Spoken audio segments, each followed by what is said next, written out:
Hello everyone. Today we are here with Dr. CG Ravindram, clinical psychologist and founder of Aura Family Care. Hi, Dr. CG. How are you? Good, how are you? I'm great. Coming to my first question, could you tell us about your journey as a clinical psychologist and what inspired you to establish Aura Family Care? Thank you so much for the question.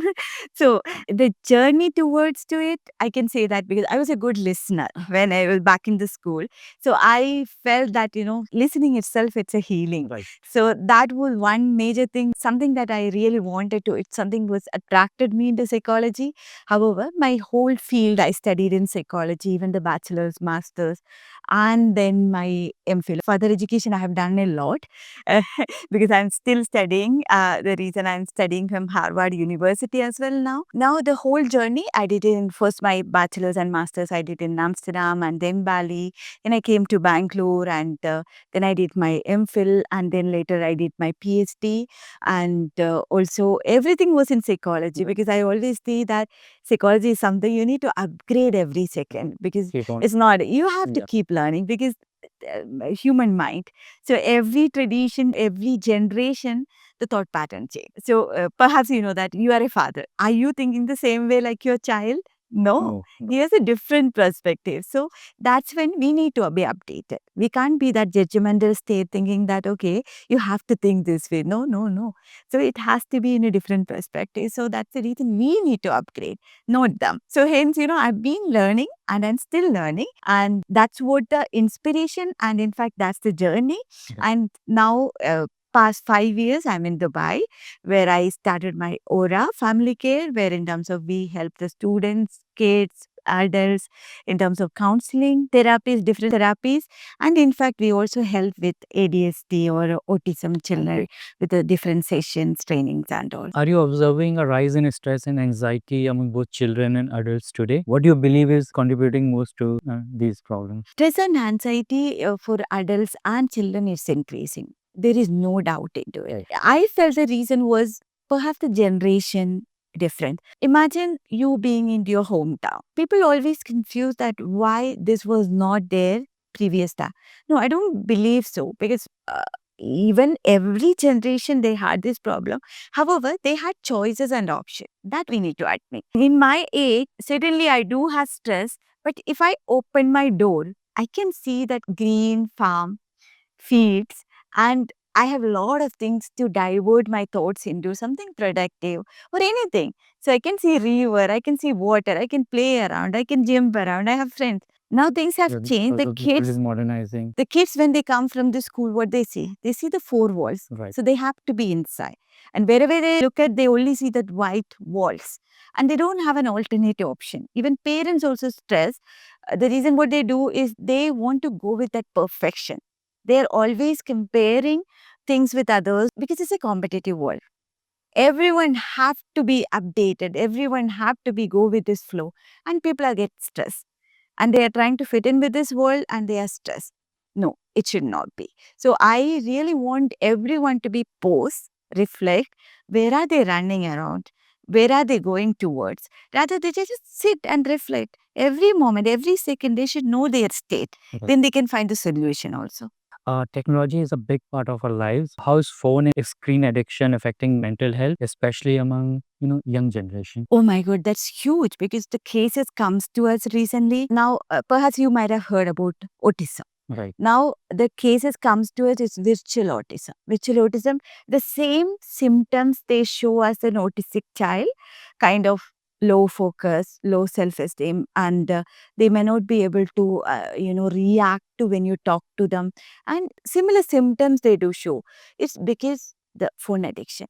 Because kids, you know that they can find and create their games from the air. Like you can just leave them. You don't need to give them a particular toy to play. And they create the games. They design the game. Right. They enjoy that moment. And a lot of things happen there. Decision making, critical thinking, problem solving, and leadership qualities, leadership skills, a lot of things, emotional intelligence, everything used to happen when these kids had an opportunity to play around, creating, designing their own game and all. Now it's not.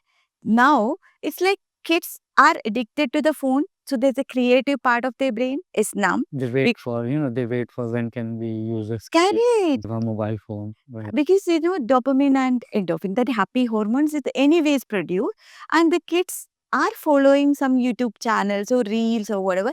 It's a creativity of someone else. It's not their Right. creativity, and they try to follow them. They don't have their own decision making to identify whether it is suit me. So they just follow the majority. Simple. And hence the kids' creativity is reducing, and they show that low focus, low self-esteem. Because of that, they try to fit in with this world and it doesn't. And they actually face a real world. And I always tell the parents and everyone, even to our audience, I want to say that from the first year to 4 years, no screen. Not at all. Screen means mostly people think that, okay, TV can be no screen. And at least until 3 years. And later, perhaps until 7 years, perhaps you can give 1 hour screen. 1 hour, it doesn't mean that it won't stretch. Rather, it has to be divided. But don't you think it get difficult when when the family member is using phone? It gets too difficult to avoid kids. I totally agree with you. However, it has to be controlled because these are the major challenges parents face. And the school nowadays, the tabs and all Yeah, they're to be giving iPad. iPads. Those advice what I can give, like the whole, because ideally it has to be 1 hour per day. It should not be one stretch, rather it has to be equally shared. However, so mostly parents can at least probably, when they say that it has to be followed with a tab, in the schools, of course, they don't give the internet or some kind of restrictions will be there. Child, even after coming home, they follow. So perhaps we can start with the same, that book type, like getting the printouts and those kind of instruction can be given. Something we need to initiate it. Otherwise, we'll lose our children. And now you were saying that, the family has to follow. So there should be some restrictions. We have to have that retreat at home, that screen retreat. Should be a rule within. Yeah. Right. There has to be boundaries. There has to be healthy boundaries, that I have to say. Rather than we have to be model. We can't just force the children that you need to follow this. Right. No. Right. First, we need to be a model, then we can instruct the kids. Right. Tips and technique, what I can say that for one thing, a complete no to the screen. So now kids doesn't know how to cope up with the boredom. They have curiosity. Okay, everyone are around me. There are a lot of support. And make sure that then the phone is not going back to them. That we should ensure. Animation that affects the brain of a child. Actually, kids are addicted to it. My kid is so good with this. So that development is missing for the kids. They don't know how to use their emotion, anxiety, depression. These are the major challenges. No, that is not depression. It's mostly negative thinking and stress and anxiety. We need to admit that. The school gives a lot of patience and parents also contribute into that. Every kids are different. Parents are not ready to understand.